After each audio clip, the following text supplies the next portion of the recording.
A car alternator cannot restore a battery to full capacity because it cannot reverse sulfation, as its maximum voltage is usually 13.5 to 14.5 volts, and it's not enough to get to a state of equalization, which is around 16 volts on a 12-volt battery. Charging a battery up will not restore its capacity unless it includes an equalization charging. So a trickle charger, a 2-amp charger, or any charger that will not get the battery to 16 volts after extensive charging will have little effect on a hard sulfation, and as such will not restore the battery's capacity. There are 3 ways to remove the sulfation from my research, and they are as follows. 1. Battery equalization. This technique has been used by off-grid solar system owners for a long time to preserve the life of their expensive lead-acid batteries, some of which cost in excess of $3,000.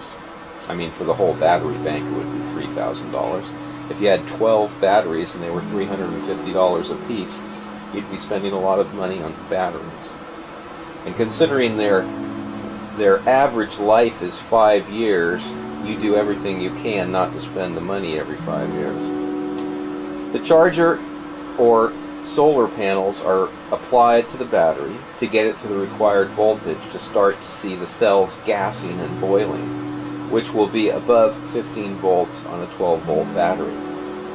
Of course, high voltages will push electricity into a lower voltage battery, and sometimes high currents will also be pushed in. This causes heat, and heat must be avoided. If the battery gets warm, that is fine, but stop charging and let it cool down if it gets hot, as if it gets too hot it can destroy the battery. The equalization will eventually get to the point where the voltage is high, but amperage is very low, like less than 2 amps, and almost no heat is produced. This process may be continued for many hours to get the best results. 2. The battery can have chemical additives like the old VX6 or the modern Charge-It or battery equalizer, which are products that have aluminum sulfate or cadmium sulfate in them to cause the sulfation to be removed. I've used alum or aluminum sulfate. The last system for desulfation is using a high-frequency stimulator to remove sulfation from the batteries. Here you can see the infinitum that I have. It's got a red LED light on it, and when the battery voltage gets up above 12, then it turns to green, as you can see. I've had a couple of the $35 desulfonators using high frequency, and my impression is that they have little effect.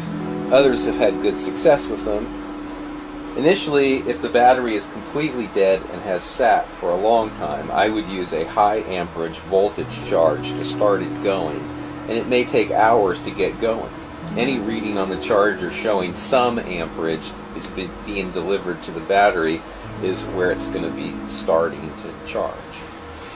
And you can see in this particular case, the charger has started to get up to 10 amps.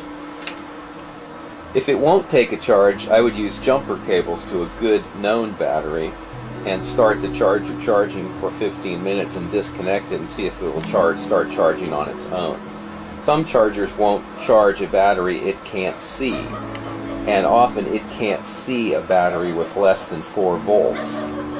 Once it starts charging, I would lower the amperage setting and let it go for 8 hours or so and see what voltage it will eventually get up to and what the hydrometer readings it gets to for each cell are.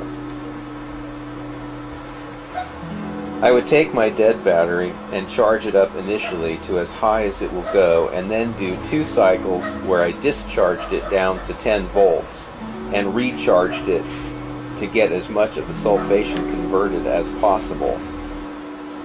After it has been restored to its best possible state through the cycle, the voltage should get to around 12.8 volts, and the hydrometer should get to about 1250.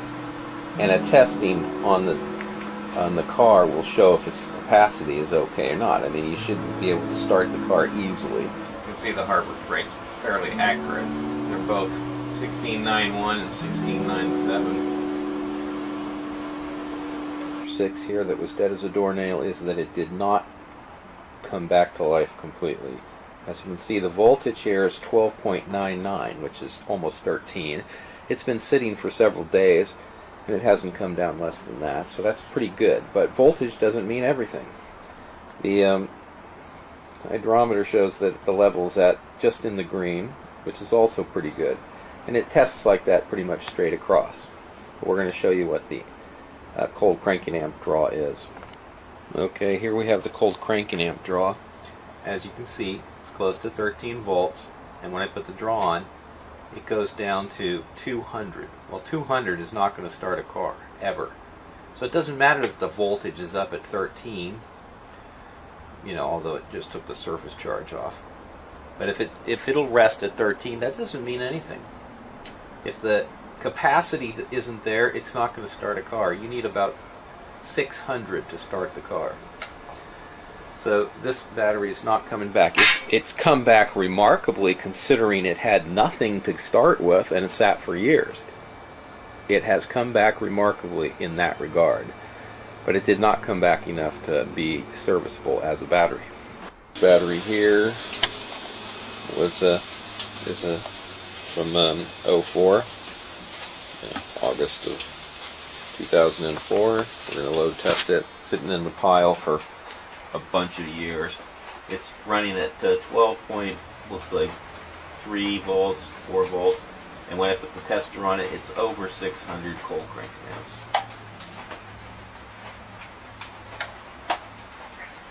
So that's good. This is from 04, this battery here.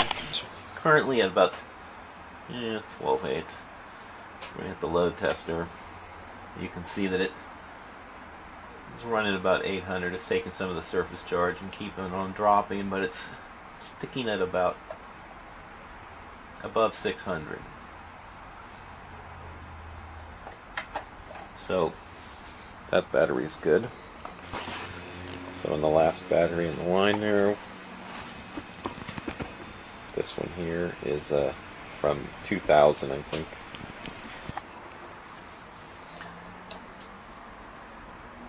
So you can see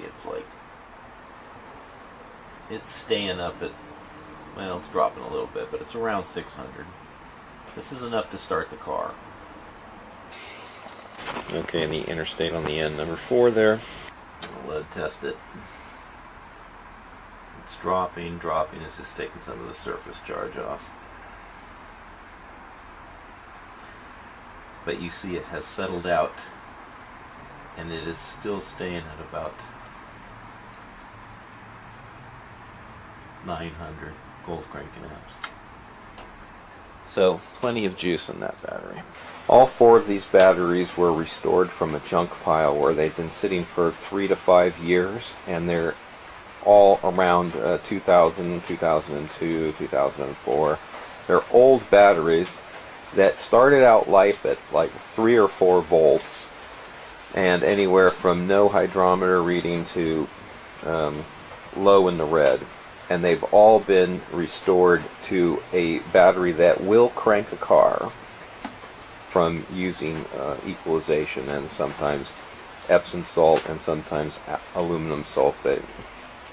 So it's not impossible to take a battery that has a hard sulfation on it and have it come back to life. Those batteries did not revive.